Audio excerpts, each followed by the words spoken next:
Hi, hello friends. Welcome back to our channel, dear teacher aspirants. As you know that linguistic and its branches for your examination. ನಿಮಗೆ ಗೊತ್ತಿದೆ linguistic ಮತ್ತು ಅದರ branches ನಿಮ್ಮ ಎಕ್ಸಾಮಿಗಿದೆ ಅಂಥೇಳಿ.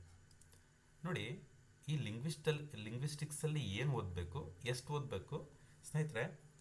ಈ 45 ಡೇಸಲ್ಲಿ ನಾನು ನಿಮಗೆ ಸ್ಮಾರ್ಟ್ ವರ್ಕ್, ನಾನೆಲ್ಲ ಬ್ಯಾಕ್ಗ್ರೌಂಡಲ್ಲಿ ನಿಮಗೆ ಏನು ಮಾಡ್ತೀನಿ ಅಂತ ಹೇಳಿದ್ರೆ, ಏನು ಬೇಕು ಏನು ಕೊಡಬೇಕು ಅಂಥೇಳಿ ವರ್ಕ್ ಮಾಡ್ತೀನಿ. ಅದನ್ನು ನಿಮಗೆ ಜಸ್ಟ್ ಒಂದು ಪಿಕ್ಚರನ್ನು ಮಾತ್ರ ನಾನು ಕೊಡ್ತಾ ಇರ್ತೀನಿ. ಅರ್ಥ ಆಗ್ತಿದೆಯಾ? ಇದನ್ನೆಲ್ಲ ನೀವೇ ಮಾಡ್ಕೊಂಡು ಓದಬೇಕು. ನಿಮಗೆ ಓದೋಕ್ಕೆ ಟೈಮ್ ಇಲ್ಲದೆ ಇರೋದ್ರಿಂದ ಇದನ್ನೆಲ್ಲ ನಾನು ನಿಮಗೆ ಈ ಒಂದು ಕ್ಲಾಸ್ ಮೂಲಕ ಮಾಡಿಕೊಡ್ತಾ ಇದ್ದೀನಿ. Yes, enjoy the class. And ಯಾರು ಇದೇ ಫಸ್ಟ್ ನಮ್ಮ ಚಾನಲ್ನ ನೋಡ್ತಾ ಇದ್ದೀರಿ, ಸಬ್ಸ್ಕ್ರೈಬ್ ಮಾಡಿಕೊಂಡು ನಿಮ್ಮ ಫ್ರೆಂಡ್ಸಿಗೆಲ್ಲ ಹೇಳಿ ಅಂತ ಹೇಳ್ತಾ. Yes, what is linguistics? Linguistics is the scientific study of language. ಒಂದು ಭಾಷೆಯನ್ನು ವೈಜ್ಞಾನಿಕವಾಗಿ ಅಧ್ಯಯನ ಮಾಡ್ತಕ್ಕಂಥದ್ದನ್ನು ನಾವೇನಂತ ಕರಿತೀವಿ? ಲಿಂಗ್ವಿಸ್ಟಿಕ್ ಅಂತ ಹೇಳಿ ಕರಿತೀವಿ. ವೈಜ್ಞಾನಿಕ ಅಂತ ಹೇಳಿದ್ರೆ ಹೆಂಗೆ? ಇಲ್ಲಿ ನಾವು ಏನು ಮಾಡಬೇಕು, ಆ ಕೆಮಿಕಲ್ಲು ಈ ಕೆಮಿಕಲ್ ಹಾಕಿ ಅದನ್ನು ನಾವು ಪ್ರಾಕ್ಟಿಕಲ್ ಮಾಡಬೇಕಾ? ನೋ. ಏನು ವೈಜ್ಞಾನಿಕ ಅಧ್ಯಯನ ಅಂತ ಹೇಳಿದ್ರೆ sounds, words, sentence structures, meaning and use ಅದನ್ನು ಹೆಂಗೆ ಯೂಸ್ ಮಾಡಬೇಕು ಅನ್ನೋದನ್ನು ನಾವು ಈ ಒಂದು ಲಿಂಗ್ವಿಸ್ಟಿಕ್ಸಲ್ಲಿ ನಾವು ಕಲಿತೀವಿ. ಸ್ನೇಹಿತರೆ, ಈ ಒಂದು ಬಾಕ್ಸ್ ಇದೆಯಲ್ಲ, ದಿಸ್ ಇಸ್ ವೆರಿ ಇಂಪಾರ್ಟೆಂಟ್. ಯಾಕೆ ಅಂತ ಹೇಳ್ತೀನಿ, ಕೇಳಿಸ್ಕೊಳ್ಳಿ. ಇಲ್ಲಿ ಕೆಲವೊಂದ್ಸಲಿ ತುಂಬ ನಿಮಗೆ ಕನ್ಫ್ಯೂಸ್ ಆಗ್ತಕ್ಕಂಥ ಒಂದು ಏರಿಯಾ ಇದು. ಈ ಒಂದು ಏರಿಯಾ ಫೋನೆಟಿಕ್ಸ್ ಅಂತ ಹೇಳಿದ್ರೆ, ಫೋನ್ ಅಂದರೆ ನಿಮಗೆ ಗೊತ್ತಿದೆ ಸೌಂಡ್ ಅಂತೇಳಿ. ಫೋನ್ ಅಂದರೆ ಸೌಂಡು. ಈ ಸೌಂಡ್ಗಳ ಬಗ್ಗೆ ಅಧ್ಯಯನ ಮಾಡ್ತಕ್ಕಂಥದ್ದನ್ನು ನಾವು ಫೋನೆಟಿಕ್ಸ್ ಅಂತೇಳಿ ಕರಿತೀವಿ. ಸೌಂಡ್ಸ್ ಇಂಗ್ಲೀಷಲ್ಲಿ ವಿ ಹ್ಯಾವ್ 46 ಸೌಂಡ್ಸ್. ಅದರಲ್ಲಿ ನಿಮಗೆ ಗೊತ್ತಿದೆ ಈ ಸೌಂಡ್ಸ್ ಅಂತ ಹೇಳಿದ್ರೆ, ಈಗ ನಿಮಗೆ ಗೊತ್ತು 46 ಸೌಂಡ್ಸಲ್ಲಿ ನಿಮಗೆ 8 ಏನು ಬರುತ್ತೆ ಅಂತ ಹೇಳಿದ್ರೆ 12 ಪ್ಯೂರ್ ವೋವೆಲ್ಸ್ ಅಂತ ಬರುತ್ತೆ. ನೆಕ್ಸ್ಟು 8 ಡಿಪ್ತಾಂಗ್ಸ್ ಅಂತ ಬರುತ್ತೆ. 2 ತ್ರಿಪ್ತಾಂಗ್ಸ್ ಅಂತ ಬರುತ್ತೆ, ತ್ರಿಪ್ತಾಂಗ್ಸು. ಇನ್ನು ರೆಸ್ಟ್ ಆಫ್ ದ, ಈಗ ಎಷ್ಟಾಯ್ತು ಇಲ್ಲಿಗೆ 10, 12, ಇನ್ನು 24 sounds. Totally we have 46 sounds. ಇದಕ್ಕಿಂತ ಹಿಂದೆ ತ್ರಿಪ್ತಾಂಗ್ಸ್ ಇರಲಿಲ್ಲ, 44 ಸೌಂಡ್ಸ್ ಇತ್ತು. ಇವಾಗ ಏನು ಮಾಡಿದ್ದಾರೆ ಅಂತ ಹೇಳಿದ್ರೆ, ತ್ರಿಪ್ತಾಂಗ್ಸ್ ಆ್ಯಡ್ ಮಾಡೋದ್ರಿಂದ ನಮಗೆ ಟೋಟಲಿ ವಿ ಹ್ಯಾವ್ 46 ಸೌಂಡ್ಸ್. ಇದನ್ನು ನಾವು ಕಾನ್ಸೊನೆಂಟ್ಸ್ ಅಂತೇಳಿ ಕರಿತೀವಿ. ಉಳಿದದ್ದು ರಿಮೈನಿಂಗ್ ಈ 12 ಪ್ಯೂರ್ ವೋವೆಲ್ಸು, ನೆಕ್ಸ್ಟ್ ಅದಾದಮೇಲೆ 8 ಡಿಪ್ತಾಂಗ್ಸು, 2 ತ್ರಿಪ್ತಾಂಗ್ಸು, ಇನ್ನು ರಿಮೈನಿಂಗ್ 24ನ ನಾವು ಕಾನ್ಸೊನೆಂಟ್ಸ್ ಅಂತ ಕರಿತೀವಿ. ಇಂಗ್ಲೀಷಲ್ಲಿ ಟೋಟಲಿ ವಿ ಹ್ಯಾವ್ 46 ಫೋನೆಟಿಕ್ಸ್ ಅಂತೇಳಿ ಗೊತ್ತಿರಬೇಕು ನಿಮಗೆ. ಸೌಂಡ್ಸ್, ಫೋನೆಟಿಕ್ಸ್ ಮೀನ್ಸ್ ಸೌಂಡ್ಸ್ ಅಂತೇಳಿ. ನೆಕ್ಸ್ಟ್ ಅದಾದಮೇಲೆ ಫೋನಾಲಜಿ ಅಂಥೇಳಿ ಈ ಸೌಂಡ್ಗಳ ಪ್ಯಾಟ್ರನನ್ನು ಇದೇನು ಮಾಡುತ್ತೆ ಅಂತ ಹೇಳಿದ್ರೆ, ಇದು ಎಕ್ಸಿಬಿಟ್ ಮಾಡುತ್ತೆ. ಫೋನೋಲಜಿ, ಆ ಪ್ಯಾಟರ್ನ್ ಹೆಂಗೆ ಬರೀಬೇಕು ಏನು ಅಂಥೇಳಿ, ಇದು ಆ ಟ್ರಾನ್ಸ್ಕ್ರಿಪ್ಷನ್ ಅಂತ ಹೆಂಗೆ ಕರಿತೀವಿ ಅದನ್ನು ಇದು ಎಕ್ಸ್ಪ್ರೆಸ್ ಮಾಡುತ್ತೆ. ನೆಕ್ಸ್ಟು ಮಾರ್ಫಾಲಜಿ ಅಂಥೇಳಿ, ಮಾರ್ಫ್ ಅಂದರೆ ನಿಮಗೆ ಗೊತ್ತಿರಬೇಕು ವರ್ಡ್ ಅಂಥೇಳಿ. ಏನು ಗೊತ್ತಿರಬೇಕು? ಮಾರ್ಫ್ ಅಂದರೆ ವರ್ಡ್ ಅಂಥೇಳಿ. ಇದು a systematic study of words ಅಂಥೇಳಿ. Morphology is nothing but a systematic study of word ಅಂಥೇಳಿ. ಸಿಂಟೆಕ್ಸ್ ಅಂದರೆ ಸೆಂಟೆನ್ಸಸ್ ಅಂತ ಗೊತ್ತಿರಬೇಕು ನಿಮಗೆ. ಸಿಂಟೆಕ್ಸ್ ಅಂದರೆ ಸೆಂಟೆನ್ಸಸ್ ಅಂಥೇಳಿ. ಎ ಸಿಸ್ಟಮ್ಟಿಕ್ ಸ್ಟಡಿ ಆಫ್ ಸೆಂಟೆನ್ಸಲ್ಲಿ ಗೊತ್ತಿದೆ ನಿಮಗೆ, ಸಬ್ಜೆಕ್ಟು, ವರ್ಬು, ಆಬ್ಜೆಕ್ಟು, ಇದನ್ನೆಲ್ಲ ಇಲ್ಲಿ ಈ ಒಂದು ಸಿಂಟೆಕ್ಸಲ್ಲಿ ಹೇಳ್ತೀವಿ ನಾವು. ನೆಕ್ಸ್ಟ್ ಸಿಮೆಂಟಿಕ್ಸ್ ಅಂತ ಹೇಳಿದ್ರೆ ಮೀನಿಂಗ್ ಬಗ್ಗೆ ತಿಳಿಸ್ತಕ್ಕಂಥದ್ದು ಇದು. ಸಿಮೆಂಟಿಕ್ಸ್ ಅಂದರೆ ಮೀನಿಂಗು. ಮತ್ತು ಪ್ರೋಗ್ರಾಮೆಟಿಕ್ಸ್ ಅಂತ ಹೇಳಿದ್ರೆ ಇದು ಕಾಂಟೆಕ್ಸ್ಟ್ ಬಗ್ಗೆ ಹೇಳುತ್ತೆ. ಅರ್ಥ ಆಗ್ತಿಲ್ವಾ? ಎಸ್, ಇದು ಏನಪ್ಪ ಅಂತ ಹೇಳಿದ್ರೆ ಇಷ್ಟು ಮಾಹಿತಿ ನಮಗಿರಬೇಕು. ನಾವಿವಾಗ ಆ್ಯಸ್ ಎ ಇಂಗ್ಲೀಷ್ ಟೀಚರ್ಸ್ ಆಗಕ್ಕೆ ಹೊರಟಿದ್ದೀವಿ. ಎಕ್ಸಾಮಲ್ಲಿಗೆ ಹೋಗಬೇಕು ಅಂತ ಹೇಳಿದ್ರೆ ಇಷ್ಟು ಮಾಹಿತಿ ನಾವು ತಿಳ್ಕೊಂಡು ಹೋಗಿರಬೇಕು. ಆಯಿತು. ಮೇಜರ್ ಬ್ರಾಂಚಸ್ ಇದಿಷ್ಟು ಮೇಯ್ನು. ಇನ್ನೂ ಮೇಜರ್ ಬ್ರಾಂಚಸ್ ಇದ್ದಾವೆ ಲಿಂಗ್ವಿಸ್ಟಿಕ್ಸಲ್ಲಿ. ಅವುಗಳನ್ನು ಒಂದ್ಸರಿ ನಾವು ನೋಡ್ಕೊಂಬಂದ್ಬಿಡೋಣ ಇವಾಗ. ಓಕೆ, ಅವು ಹಂಗಂದ್ರೆ ಏನು, ಎಕ್ಸಾಂಪಲ್ ಮೂಲಕ ಅದನ್ನು ಡಿಸ್ಕಷನ್ ಮಾಡೋಣ ನಾವಿವಾಗ. ಓಕೆ, ಈ ಫೋನೆಟಿಕ್ಸ್ ಅಂತ ಹೇಳಿದ್ರೆ ನಿಮಗೆ ಗೊತ್ತು. ಫೋನೆಟಿಕ್ಸ್ ಅಂತ ಹೇಳಿದ್ರೆ ಏನು? ಈ ಒಂದು ನೋಡಿ ಇಲ್ಲಿದೆ. ವಾಟ್ ಈಸ್ ಫೋನೆಟಿಕ್ಸ್ ಅಂತ ಹೇಳಿದ್ರೆ speech sounds and their production. ಅದು ಹೆಂಗೆ ಪ್ರೊಡ್ಯೂಸ್ ಆಗುತ್ತೆ, ಪ್ರೊನೌನ್ಸಿಯೇಷನ್ ಅಂತ ಹೇಳಿ ಕರಿಬೋದು. ಪ್ರೊನೌನ್ಸಿಯೇಷನ್ ಅಂಥೇಳಿ ಕರಿಬೋದು. ಪ್ರೊನೌನ್ಸಿಯೇಷನ್ ನೋಡಿ ಇದನ್ನು ಪ ಅರ್ಧ ಅಕ್ಷರ, ಇದನ್ನು ಬ ಅನ್ಬೇಕು, ಇದನ್ನು ಟ ಅನ್ಬೇಕು. ಸ್ನೇಹಿತರೆ, ನಾನು ಆಲ್ರೆಡಿ ಹೇಳಿದ್ದೀನಿ ನಿಮಗೆ ಈ ಫೋನೆಟಿಕ್ಸ್ ಬಗ್ಗೆ. ಇದು ಕಾನ್ಸೆಪ್ಟ್ ನಿಮಗೆ ಎಕ್ಸಾಮಿಗೆ ಇದೆಯೋ ಬಿಟ್ಟಿದೆಯೋ ಅದು ಬೇಡ, ಸೆಕೆಂಡ್ರಿ. ನಿಮಗೆ as a English teachers you should know phonetics. So ನಮ್ಮ ಫ್ರೆಂಡ್ ಒಬ್ಬರಿದ್ದಾರೆ, ಅವರು ಈ ರೀಜ್ನಲ್ ಇನ್ಸ್ಟಿಟ್ಯೂಟ್ ಆಫ್ ಇಂಗ್ಲೀಷಲ್ಲಿ ಈ ಫೋನೆಟಿಕ್ಸ್ ಬಗ್ಗೆ ಅವರಿಗೆ ಒಂದು ಟ್ರೈನಿಂಗ್ ಆಗಿದೆ. ನಾವು he is working as A resource person at ಹಾವೇರಿಯಲ್ಲಿ ರಿಸೋರ್ಸ್ ಪರ್ಸನ್ ಆಗಿ ವರ್ಕ್ ಮಾಡ್ತಾರೆ ಇವರು. ಅವ್ರನ್ನ ಕರೆಸಿ ನಾನು ನಿಮಗೆ ಫೋನೆಟಿಕ್ಸ್ ಕ್ಲಾಸನ್ನು ಮಾಡಿಸ್ತೀನಿ. ಓಕೆ, ನೆಕ್ಸ್ಟು ಫೋನಾಲಜಿ ಅಂಥೇಳಿ sound system and patterns of language. Sound system ಮತ್ತು ಪ್ಯಾಟ್ರನ್ಸ್ ಆಫ್ ಲ್ಯಾಂಗ್ವೇಜ್. ನೋಡಿ ಈ ರೀತಿ ಇದನ್ನು ನಾವೇನಂತ ಕರಿಬೇಕು, ಪಾಟ್, ಇದನ್ನು ಪ್ಯಾಟ್ ಅಂತ ಕರಿತೀವಿ, ಇದನ್ನು ಬ್ಯಾಟ್ ಅಂತ ಕರಿತೀವಿ. ಯಾ ಸೌಂಡ್ ಬರ್ತಾ ಇದೆ ಇಲ್ಲಿ, pat bat, pat batch. Okay, ಈ ರೀತಿ. ನೆಕ್ಸ್ಟ್ ಮಾರ್ಫಾಲಜಿ ಅಂತ ಹೇಳಿದ್ರೆ ಸ್ಟ್ರಕ್ಚರ್ ಮತ್ತು ಫಾರ್ಮೇಷನ್ ಆಫ್ ವರ್ಡ್ಸ್. ಈ ಹ್ಯಾಪಿ ಅನ್ನೋ ಬೇಸ್ ವರ್ಡ್ ಇದೆ, ಇದ್ರ ಹ್ಯಾಪಿ ಅನ್ನೋ ಬೇಸ್ ವರ್ಡ್ ಮುಂದೆ ಪ್ರಿಫಿಕ್ಸನ್ನು ಆ್ಯಡ್ ಮಾಡಿದಾಗ ಅನ್ಹ್ಯಾಪಿ ಅಂತ ಆಗುತ್ತೆ. ಈ ರೀತಿ ಸ್ಟ್ರಕ್ಚರ್ಸ್ ನೋಡಿ, ಹ್ಯಾಪಿ ಅನ್ನೋದು ಗೊತ್ತು ನಮಗೆ, ಅನ್ನೋದು ಗೊತ್ತು. ಈ ಅನ್ಹ್ಯಾಪಿ ಅನ್ನೋದು ಕೂಡ ಒಂದು ವರ್ಡ್ ಆಗುತ್ತೆ. ಈ ಥರ ಸ್ಟ್ರಕ್ಚರ್ಸನ್ನು ನಾವು ಏನು ಮಾಡ್ತೀವಿ ಅಂತ ಹೇಳಿದ್ರೆ ಮಾರ್ಫಾಲಜಿಯಲ್ಲಿ ನೋಡ್ತೀವಿ, ಗೊತ್ತಿರಬೇಕು. ನೆಕ್ಸ್ಟು ಸಿಂಟ್ಯಾಕ್ಸ್ ಅಂತ ಹೇಳಿದ್ರೆ arrangements of words into sentences.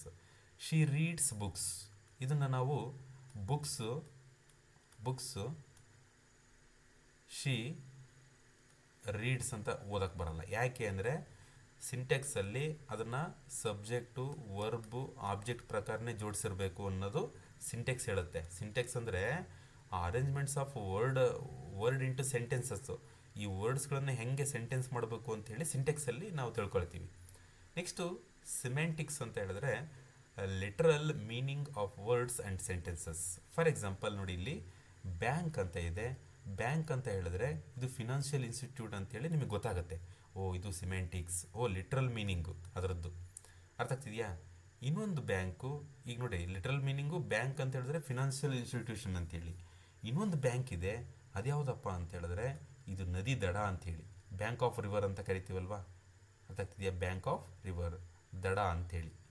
ಇದನ್ನು ಕೂಡ ಈ ರೀತಿ ಅರ್ಥವನ್ನು ಕೊಡ್ತಕ್ಕಂಥದ್ದು ಸಿಮೆಂಟಿಕ್ಸ್. ಅರ್ಥ ಆಗ್ತಿದೆಯಾ, ಲಿಟ್ರಲ್ ಮೀನಿಂಗನ್ನು ಕೊಡುತ್ತೆ. ನೆಕ್ಸ್ಟು ಈ ಪ್ರಾಗ್ಮೆಟಿಕ್ಸ್ ಅಂತ ಹೇಳಿದ್ರೆ ಮೀನಿಂಗ್ ಆಫ್ ಕಾಂಟೆಕ್ಸ್ಟ್. ಇಲ್ಲಿದೆ ನೋಡಿ, can you open the door, request. ನೋಡಿ, can you open the door ಅನ್ನೋದು ಇದು ಲ್ಯಾಂಗ್ವೇಜ್ ಫಂಕ್ಷನ್ ಅಂತ ಹೇಳ್ಬೋದು. ಪ್ರಾಗ್ಮೆಟಿಕ್ಸ್ ಅಂತ ಹೇಳಿದ್ರೆ ಲ್ಯಾಂಗ್ವೇಜ್ ಫಂಕ್ಷನ್ ಅಂತ ಹೇಳ್ಬೋದು, ನಿಮಗೆ ಗೊತ್ತಾ, ಲ್ಯಾಂಗ್ವೇಜ್ ಫಂಕ್ಷನ್ ಅಂತ ಹೇಳಿ ಕರಿಬೋದು. ನೋಡಿ, ಪ್ರತಿಯೊಂದು ಕೂಡ ಇಂಪಾರ್ಟೆಂಟು. ಒಂದು ಒಳ್ಳೆ ನೋಟ್ಸ್ ಮಾಡ್ಕೊಳ್ಳಿ, ಅರ್ಥ ಆಗ್ತಿದೆಯಾ. ಈ ಕ್ಲಾಸನ್ನು ಕೇಳಿಸ್ಕೊಂಡು ಒಳ್ಳೆ ನೋಟ್ಸ್ ಮಾಡ್ಕೊಳ್ಳಿ. ಓಕೆ, ನೆಕ್ಸ್ಟ್ ಲ್ಯಾಕ್ಸಿಕೋಲಜಿ ಅಂತ ಹೇಳಿದ್ರೆ ಸ್ಟಡಿ ಆಫ್ ವರ್ಡ್ಸ್ ಆ್ಯಂಡ್ ವೊಕಾಬ್ಯುಲರಿ. ಇದನ್ನು ಕೇಳ್ತಾರೆ, ಸ್ಟಡಿ ಆಫ್ ವರ್ಡ್ಸ್ ಆ್ಯಂಡ್ ವೊಕಾಬ್ಯುಲರಿ ಅಂತ ಕೇಳಿದ್ರೆ ಅದನ್ನು ಲ್ಯಾಕ್ಸಿಕೋಲಜಿ ಅಂತೇಳಿ ಬರೀಬೇಕು. ಇಲ್ಲಿ ಈ ಒಂದು ಲ್ಯಾಕ್ಸಿಕಾಲಜಿಯಲ್ಲಿ ಸಿನಾನಿಮ್ಸು, ಆಂಟೋನಿಮ್ಸು ಇದು ಹೆಂಗೆ ಫಾರ್ಮೇಷನ್ ಆಗುತ್ತೆ ಅನ್ನೋದ್ರ ಬಗ್ಗೆ ಹೇಳಲಾಗಿದೆ. ಲ್ಯಾಕ್ಸಿಕಾಲಜಿ ಅಂತ ಹೇಳಿದ್ರೆ ಇವು ಬರುತ್ತೆ. ಲ್ಯಾಕ್ಸಿಕೋಗ್ರಫಿ ಅಂತ ಹೇಳಿದ್ರೆ ಮೇಕಿಂಗ್ ಆ್ಯಂಡ್ ಸ್ಟಡಿಯಿಂಗ್ ಡಿಕ್ಷನರೀಸ್. ಆ ಡಿಕ್ಷನರಿ ಕಾಂಪ್ಲೆಕ್ಷನ್ ಇದೆಯಲ್ಲ, ಈಗ ಎ ಆದಮೇಲೆ ಎ ಬರುತ್ತೆ, ಎ ಆದಮೇಲೆ ಎ ಬಿ ಬರುತ್ತೆ, ಎ ಆದಮೇಲೆ ಎ ಸಿ ಬರುತ್ತೆ. ಇವುಗಳ ಒಂದು ಅರೇಂಜ್ಮೆಂಟ್ಸು ಲ್ಯಾಕ್ಸಿಕೋಗ್ರಫಿ ಅಂತೇಳಿ ಕರಿತೀವಿ ಇದನ್ನು ನಾವು. ಮೇಕಿಂಗ್ ಆ್ಯಂಡ್ ಸ್ಟಡಿಂಗ್ ಡಿಕ್ಷನರೀಸ್ ಅಂಥೇಳಿ. ಅರ್ಥ ಆಗ್ತಿದೆಯಾ. ನಿಮಗೆ ಇವಾಗ ಮ್ಯಾಂಗೋ ಅನ್ನೋ ವರ್ಡನ್ನು ಹುಡುಕಕ್ಕೆ ಹೇಳ್ತೀನಿ ನಾನು. ಈ ಮ್ಯಾಂಗೋ ಅನ್ನೋ ವರ್ಡನ್ನು ನೀವು ಹೆಂಗೆ ಹುಡುಕ್ತೀರಾ ಅಂತ ಹೇಳಿದ್ರೆ ಎಮ್ ಲೆಟರ್ನ ತೆಗಿತೀರಾ, ಅದಾದಮೇಲೆ ಎ ಬರುತ್ತೆ, ಅದಾದಮೇಲೆ ಎನ್ ಬರುತ್ತೆ, ಅದಾದಮೇಲೆ ಓ ಬರುತ್ತೆ. ಈ ರೀತಿ ಒಂದೊಂದು ಲೆಟರ್ನ ನೀವು ಏನು ಮಾಡ್ತೀರಾ, ಮೇಲೆ ಅದು ಒಂದು ಹಿಂಟ್ಸ್ ಕೊಟ್ಟಿರ್ತಾರೆ, ಹಿಂಟ್ಸ್ ಪ್ರಕಾರ ನೋಡ್ತಿರಲ್ಲ, that is what we call lexicography ಅಂಥೇಳಿ ಕರಿತೀವಿ. ನೆಕ್ಸ್ಟು ಈ ಸೋಷಿಯೋಲಿಂಗ್ವಿಸ್ಟಿಕ್ಸ್ ಅಂಥೇಳಿ. ಸೋಷಿಯೋಲಿಂಗ್ವಿಸ್ಟಿಕ್ ಅಂತ ಹೇಳಿದ್ರೆ relationship between language and society. ಈ ಲ್ಯಾಂಗ್ವೇಜಿಗೂ ಮತ್ತು ಸೊಸೈಟಿಗೆ ಇರ್ತಕ್ಕಂಥ ಡಿಫ್ರೆನ್ಸನ್ನು ಡೈಲಿಕ್ಟ್ಸ್ ಅಂತೇಳಿ ಕರಿತೀವಿ, ಲ್ಯಾಂಗ್ವೇಜ್ ವೇರಿಯೇಷನ್ ಅಂತ ಕರಿತೀವಿ. ಫಾರ್ ಎಕ್ಸಾಂಪಲ್ ಇಲ್ಲಿ ಏನು ಮಾಡ್ತೀವಿ ಗೊತ್ತಾ, ನಾವು ಈಗ ಹಳ್ಳಿಲಿ ಏನು ಮಾಡ್ತಾರೆ ಗೊತ್ತಾ, ಜಾಸ್ತಿ ಓದಿರ್ತಾನೆ, ತಪ್ಪು ಕೆಲಸ ಮಾಡ್ತಾನೆ. ಆವಾಗ ಅವನಿಗೆ ಒಂದು ಮಾತು ಹೇಳ್ತಾರೆ, ಏನಂತ ಹೇಳ್ತಾರೆ ಗೊತ್ತಾ, ಈ ಸೋಷಿಯಲ್ ಲಿಂಗ್ವಿಸ್ಟಿಕ್ಸಲ್ಲಿ ಅವ್ರಿಗೆ ಒಂದು ಮಾತು ಹೇಳ್ತಾರೆ, ಏನಂತೇಳಿ, ಕೋಟಿ ವಿದ್ಯೆಗಿಂತ ಮೇಟಿ ವಿದ್ಯೆ ಮೇಲು ಅಂತೇಳಿ. ಇಷ್ಟಕ್ಕಂದು ಓದ್ಕೊಂಡಿಯಪ್ಪ, ಈ ಒಂದು ಕೆಲಸ ಮಾಡೋಕ್ಕೆ ಬರಲ್ಲ ನಿನಗೆ ಅಂತ ಅರ್ಥ, ಇಂಡೈರೆಕ್ಟಾಗಿ. ಓಕೆ, ನೆಕ್ಸ್ಟು ಸೈಕೋಲಿಂಗ್ವಿಸ್ಟಿಕ್ಸ್ ಅಂಥೇಳಿ ಲ್ಯಾಂಗ್ವೇಜ್ ಮತ್ತು ಹ್ಯೂಮನ್ ಮೈಂಡ್. ಈ ಭಾಷೆಗೂ ಮತ್ತು ಮನುಷ್ಯನ ಮೆದುಳಿಗೂ ಏನು ಸಂಬಂಧ ನೋಡಿ. Language acquisition processing. For example ಇವಾಗ ಕೆಲವೊಬ್ರು ಏನು ಮಾಡ್ತಾರೆ ಗೊತ್ತಾ, ಒಂದು ವರ್ಡನ್ನು ಏನೇನೋ ಯಾವುದಾದ್ರೂ ಪ್ರೊನೌನ್ಸ್ ಮಾಡ್ತಾ ಇರ್ತಾರೆ. ಅವ್ರು ಅದನ್ನು ತಪ್ಪಾಗಿ ಅರ್ಥೈಸ್ಕೊಂಡಿರ್ತಾರೆ. ಈ ಲ್ಯಾಂಗ್ವೇಜ್ಗಳಲ್ಲಿ LSR W ಸ್ಕಿಲ್ಸ್ ಇದಾವಲ್ಲ, these are all the skills very important. Why? Because ಯಾರು ಚೆನ್ನಾಗಿ ಕೇಳಿಸ್ಕೊಳ್ತಾರೋ ಚೆನ್ನಾಗಿ ಮಾತಾಡ್ತಾರೆ. ಕೇಳಿಸ್ಕೊಳ್ಳೋದಿದೆಯಲ್ಲ, ಚೆನ್ನಾಗಿ ಕೇಳಿಸ್ಕೋಬೇಕು ಅನ್ನೋದು ನಮಗೆ ಗೊತ್ತಿರಬೇಕು. ಇದಕ್ಕೆ ಇದನ್ನು ಫಸ್ಟ್ ಇಟ್ಟಿದ್ದಾರೆ. ಅರ್ಥ ಆಗ್ತಿದೆಯಾ? ಓಕೆ. ನೆಕ್ಸ್ಟು ಹಿಸ್ಟಾರಿಕಲ್ ಲಿಂಗ್ವಿಸ್ಟಿಕ್ಸ್ ಅಂತೇಳಿ, development of languages over time. ಅಂದರೆ ಹಿಸ್ಟ್ರಿಯಲ್ಲಿ ಯಾವ್ಯಾವ ರೀತಿ ಓಲ್ಡ್ ಇಂಗ್ಲೀಷಿಂದ ಮಾಡರ್ನ್ ಇಂಗ್ಲೀಷಿಗೆ ಬಂದಿದೆ. ಇವಾಗ ಓಲ್ಡ್ ಇಂಗ್ಲೀಷಲ್ಲಿ ಇವಾಗ ನೋಡಿ, ಕೆಲವೊಂದು ಡಾತ್ ಅಂತ ಬರುತ್ತೆ. ಈ 10th ಪೋಯಮಲ್ಲಿ, ಕ್ವಾಲಿಟಿ ಆಫ್ ಮರ್ಸಿ ಪೋಯಮಲ್ಲಿ ಈ ಡಾತ್ ಅಂತ ಬಂತೆ. ಡಾತ್ ಇಟ್ ಮೀನ್ಸ್ ಡಸ್ ಅಂತ ಹೇಳಿ ಅರ್ಥವನ್ನು ಪಡ್ಕೊಳ್ಳುತ್ತೆ. ಅರ್ಥ ಆಗ್ತಿದೆಯಾ? ಹಾಂ, ಎಸ್, ಡಾತ್ ಮೀನ್ಸ್ ಡಸ್ ಅಂತೇಳಿ. ಈ ರೀತಿ ನಾವು ಹಿಸ್ಟಾರಿಕಲ್ ಲಿಂಗ್ವಿಸ್ಟಿಕ್ಸ್ ಅಂತೇಳಿ ಕರಿತೀವಿ ಇದನ್ನು. ಅರ್ಥ ಆಗ್ತಿದೆಯಾ? Applied linguistics, application of linguistic knowledge to practical problems. For example language teaching. ನೋಡಿ, ನಾವು ಟೀಚಿಂಗ್ ಮಾಡ್ತಾ ಇರೋದೇ ಬೇರೆ, but while we teaching languages, ಏನು ಈ ಗ್ರಾಮರ್ನ ಮಾಡಬೇಕಾದ್ರೆ ಅಲ್ಲ, ಲ್ಯಾಂಗ್ವೇಜ್ ಟೀಚ್ ಮಾಡಬೇಕಾದ್ರೆ ಅಲ್ಲಿ ಬರ್ತಕ್ಕಂತಹ ಒಂದು ಲಿಂಗ್ವಿಸ್ಟಿಕ್ ನಾಲೆಡ್ಜ್ನ ನಾವೇನಂತ ಕರಿತೀವಿ? ಅಪ್ಲೈಡ್ ಲಿಂಗ್ವಿಸ್ಟಿಕ್ಸ್ ಅಂತೇಳಿ ಕರಿತೀವಿ. ಮತ್ತು ಕಾಂಪ್ಯುಟೇಷನಲ್ ಲಿಂಗ್ವಿಸ್ಟಿಕ್ಸ್ ಅಂತೇಳಿ. ಏನಂಗಂದರೆ ಅಂತೇಳಿದ್ರೆ, ಲ್ಯಾಂಗ್ವೇಜ್ ಆ್ಯಂಡ್ ಕಂಪ್ಯೂಟರ್ಸ್. ಈ ಕಂಪ್ಯೂಟೇಷನಲ್ ಅಂತೇಳಿ ಈ ಒಂದು ಕಂಪ್ಯೂಟರ್ಸ್ ಬರುತ್ತಲ್ವಾ, ಮಷಿನ್ ಟ್ರಾನ್ಸ್ಲೇಷನ್, ಸ್ಪೀಚ್ ಅದನ್ನು ರೆಕಾರ್ಡ್ ಮಾಡ್ತಕ್ಕಂಥದ್ದು. ನೋಡಿ, ಈ ಬಂದಮೇಲಂತರೂ ತುಂಬ ಡೆವಲಪ್ ಆಗಿದೆ. ಏನಪ್ಪ ಅಂತ ಹೇಳಿದ್ರೆ ಈ ಒಂದು ವ್ಯವಸ್ಥೆ. ಎಸ್, ನ್ಯೂರೋ ಲಿಂಗ್ವಿಸ್ಟಿಕ್ಸ್ ಅಂತೇಳಿ, ರಿಲೇಷನ್ ಬಿಟ್ವೀನ್ ಲ್ಯಾಂಗ್ವೇಜ್ ಆ್ಯಂಡ್ ಬ್ರೈನಿಗೂ ಮತ್ತು ಲ್ಯಾಂಗ್ವೇಜಿಗೂ ಇರ್ತಕ್ಕಂಥ ಒಂದು ಇದನ್ನು ತಿಳಿಸುತ್ತೆ. Language disorders after injury.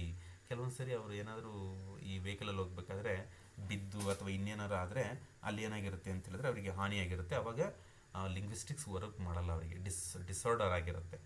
ಅರ್ಥ ಆಗ್ತಿದೆಯಾ? ಸ್ಟೈಲಿಸ್ಟಿಕ್ಸ್ ಅಂತ ಹೇಳಿದರೆ, language used in literary and other styles. For example, ಇವಾಗ ನಿಮಗೆ ಈ ಒಂದು ಪೊಯಮ್ಗಳಲ್ಲಿ ಅಥವಾ ಇದರಲ್ಲಿ ನಾವೇನು ಬಳಸ್ತೀವಿ ಅಂತ ಹೇಳಿದ್ರೆ, ಈ ಒಂದು ಫಿಗರ್ ಆಫ್ ಸ್ಪೀಚ್ಗಳನ್ನು ಬಳಸ್ತೀವಲ್ವಾ, ಅದು ಇಟ್ಸ್ ಕಮ್ಸ್ ಅಂಡರ್ ಸ್ಟೈಲಿಸ್ಟಿಕ್ಸಲ್ಲಿ ಬರುತ್ತೆ. ಫಿಗರ್ಸ್ ಆಫ್ ಸ್ಪೀಚ್ ಅಂತ ಹೇಳಿದ್ರೆ ಈ ಒಂದು ಇದರಲ್ಲಿ ಬರುತ್ತೆ ಅಂಥೇಳಿ ನಿಮ್ಗೆ ಗೊತ್ತಿರಬೇಕು. ಓಕೆ ಸ್ನೇಹಿತರೆ, ನೆಕ್ಸ್ಟ್ ಅದಾದಮೇಲೆ ಈ ಫೋನೆಟಿಕ್ಸಲ್ಲಿ ನೋಡಿ,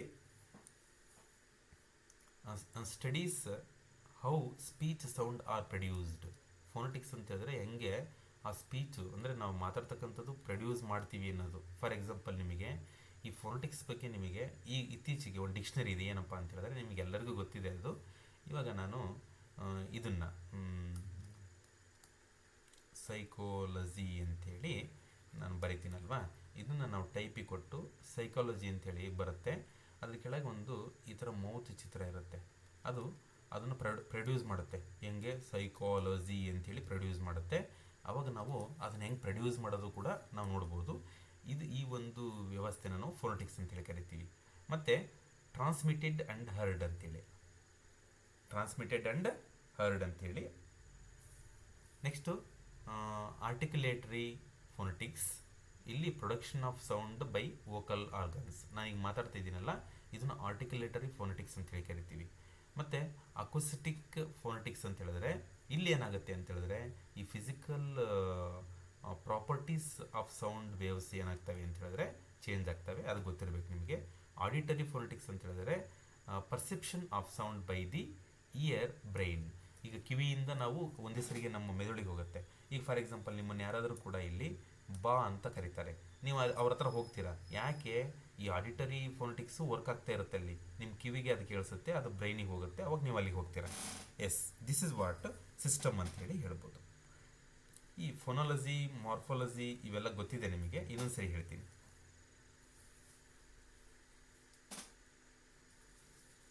ನೋಡಿ, ಫೋನಾಲಜಿ ಅಂತ ಹೇಳಿದ್ರೆ studies how sounds function and patterns within A particular language. ನೋಡಿ, ಇದನ್ನು ಪಿನ್ ಅಂತೀವಿ, ಇದನ್ನು ಬಿನ್ ಅಂತೀವಿ. ಡಿಫರ್ ಬಿಕಾಸ್ ಇದು ಪಿ ಈ ಸೌಂಡ್ ಬರುತ್ತೆ, ಇದು ಬಾ ಸೌಂಡ್ ಬರುತ್ತೆ. ಸೊ ಇದಕ್ಕೆ ನಾವೇನಂತ ಕರಿತೀವಿ, ಡಿಫ್ರೆಂಟ್ ಫೋನಿಮ್ಸ್ ಇನ್ ಇಂಗ್ಲೀಷ್ ಅಂತ ಹೇಳಿ ಕರಿತೀವಿ. ಅರ್ಥ ಆಗ್ತಿದೆಯಾ? ಇದು ಪಿ, ಇದು ಬಿ ಅಂತ. ಇದನ್ನು ಪಿ ಅನ್ಬಾರ್ದು, ಪ ಅರ್ಧಾಕ್ಷರ, ಇದು ಬ ಅರ್ಧಾಕ್ಷರ. ನೋಡಿ ಈ ಫೋನೆಟಿಕ್ಸಲ್ಲಿ ಇದನ್ನು ಬರೆದ್ವಿ ಅಂತ ಹೇಳಿದ್ರೆ ನಾವು, ಈಗ ಫಾರ್ ಎಕ್ಸಾಂಪಲ್ ನನ್ನ ಹೆಸರು ಬರೀತೀನಿ ನೋಡ್ರಿ,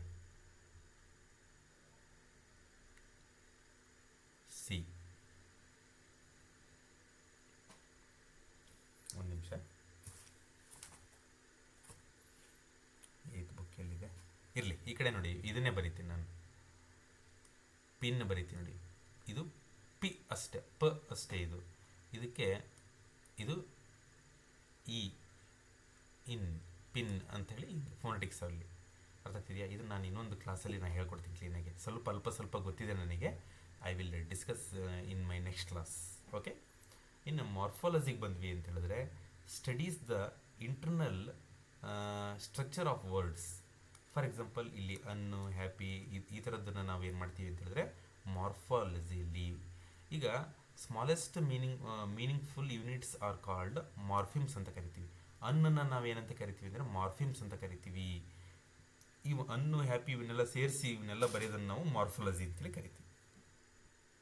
ಸ್ಮಾಲೆಸ್ಟ್ ಮೀನಿಂಗ್ಫುಲ್ ಯೂನಿಟ್ ಯಾವುದಪ್ಪ ಅಂದರೆ ಮಾರ್ಫಿಮ್ಸ್. ಇದು ಗೊತ್ತಿರಬೇಕು ನಮಗೆ.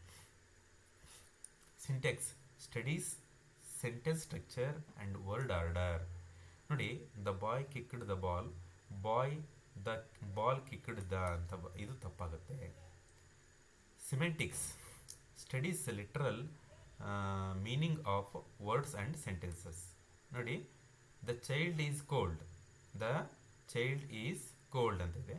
Literally means the child is experiencing coldness. ನೋಡಿ, ಇದ್ರದ್ದು ಲಿಟ್ರಲ್ ಮೀನಿಂಗ್ ಇದು ಬಂದಿದೆ, ಬಟ್ ನಾವು ಸಿಮೆಂಟಿಕ್ಸಲ್ಲಿ ಏನು ಮಾಡ್ತೀವಿ ಗೊತ್ತಾ, ಆ ಲಿಟ್ರಲ್ ಮೀನಿಂಗನ್ನು ನಾವು ಬರೆಯಲ್ಲ. ದ ಚೈಲ್ಡ್ ಈಸ್ ಕೋಲ್ಡ್ ಅಂತೇಳಿ ಇಷ್ಟು ಬರಿತೀವಿ. ಅರ್ಥ ಆಗ್ತಿದೆ? ದಿಸ್ ಈಸ್ ವಾಟ್ ಸಿಮೆಂಟಿಕ್ಸ್ ಅಂತೇಳಿ ಕರಿತೀವಿ. ನೆಕ್ಸ್ಟು ಈ ಪ್ರಾಗ್ಮೆಟಿಕ್ಸ್ ಅಂತ ಹೇಳಿದ್ರೆ, ಇಲ್ಲಿ studies how context affects meaning ಅಂತೇಳಿ. It is very hot here ಅಂತೇಳಿ. Could be a statement or an indirect request to open a window ಅಂಥೇಳಿ. ನೋಡಿ, ಈ ಥರ ಹೇಳಿದಾಗ ಏನಾಗುತ್ತೆ ಅಂತ ಹೇಳಿದ್ರೆ, ಅಲ್ಲಿ ವಿಂಡೋ ಕ್ಲೋಸ್ ಆಗಿರುತ್ತೆ, ತುಂಬ ಹಾಟ್ ಅನಿಸ್ತಾ ಇದೆ ಅಂದಾಗ ಅಲ್ಲಿ ವಿಂಡೋ ಓಪನ್ ಮಾಡ್ತಾರೆ. ಅಂದರೆ ಏನಾಗುತ್ತೆ ಗೊತ್ತಾ, ಇಲ್ಲಿ ಅಫೆಕ್ಟ್ಸ್ ಇನ್ನೊಂದು ಬೇರೆ ಏನೋ ಒಂದು ಮಾಡೋಕ್ಕೆ ಅಫೆಕ್ಟ್ ಆಗುತ್ತಲ್ಲ, that is what we call pragmatics ಅಂತೇಳಿ ಕರಿತೀವಿ ಅದನ್ನು. ಓಕೆ. ಒನ್ಸ್ ಅಗೇನ್ ಇದನ್ನು ಸಮ್ ಅಪ್ ಮಾಡಿಬಿಡೋಣ ನಾವು. Quick exam point summary. ಇದು ಫೋನೆಟಿಕ್ಸ್ ಅಂದರೆ ಆ್ಯಕ್ಚುಯಲ್ ಸ್ಪೀಡ್ ಸೌಂಡ್, ಇದನ್ನು ಬರ್ಕೋಬೇಕು ನೀವು. ಸಿಂಟೆಕ್ಸ್ ಅಂದರೆ ಸೆಂಟೆನ್ಸ್ ಸ್ಟ್ರಕ್ಚರು. ಫೋನಾಲಜಿ ಅಂತ ಹೇಳಿದ್ರೆ ಸೌಂಡ್ ಸಿಸ್ಟಮ್ ಅಥವಾ ಪ್ಯಾಟ್ರನ್ನು. ಸಿಮೆಂಟಿಕ್ಸ್ ಅಂತ ಹೇಳಿದ್ರೆ ಲಿಟ್ರಲಿ ಮೀನಿಂಗು. ಮಾರ್ಫಾಲಜಿ ಅಂತ ಹೇಳಿದ್ರೆ ವರ್ಡ್ ಸ್ಟ್ರಕ್ಚರು. ಇದು ಪ್ರಾಗ್ಮೆಟಿಕ್ಸ್ ಅಂದರೆ ಮೀನಿಂಗ್ ಇನ್ ಕಾಂಟೆಕ್ಸ್ಟ್ ಅಂತೇಳಿ, ಅಂದರೆ ಆ ಒಂದು ಮೀನಿಂಗ್ ಇರುತ್ತಲ್ಲ, ಅದು ಕಾಂಟೆಕ್ಸ್ಟಲ್ಲಿ ಹೆಂಗಿರುತ್ತೆ ಅಂಥೇಳಿ. ದಿಸ್ ಈಸ್ ವಾಟ್ ಇದಾಗಿತ್ತು ಇವತ್ತಿನ ಒಂದು ಕ್ಲಾಸು. ಏನೇ ಡೌಟ್ಸ್ ಇದ್ರೂ ಕೂಡ ಕಮೆಂಟ್ ಬಾಕ್ಸಲ್ಲಿ ಹಾಕಿ. ಲಿಂಗ್ವಿಸ್ಟಿಕ್ಸ್ ಆ್ಯಂಡ್ ಇಟ್ಸ್ ಬ್ರಾಂಚಸ್ ಅಂತ ಹೇಳಿ. Thank you for watching. ಯಾರೆಲ್ಲ ಇದೇ ಫಸ್ಟ್ ನೋಡ್ತಾ ಇದ್ದೀರಿ, ಒನ್ಸ್ ಅಗೇನ್ ಹೇಳ್ತಾ ಇದ್ದೀನಿ, ಬೇಜಾರಾಗಬೇಡಿ. ಇದನ್ನು ನಿಮ್ಮ ಫ್ರೆಂಡ್ಸಿಗೆಲ್ಲ ಶೇರ್ ಮಾಡಿ. ಈ ಒಂದು ಎಕ್ಸಾಮ್ ಆಗೋವರೆಗೂ ನಾನು ನಿಮ್ಮ ಜೊತೆ ಇದೇ ರೀತಿ ಒಳ್ಳೊಳ್ಳೆ ಕ್ಲಾಸ್ಗಳನ್ನು ಮಾಡಿ ಕೊಡ್ತಾ ಇರ್ತೀನಿ ಅಂತ ಹೇಳ್ತಾ ನಮಸ್ತೆ ಸ್ನೇಹಿತರೆ. Bye bye. Thank you.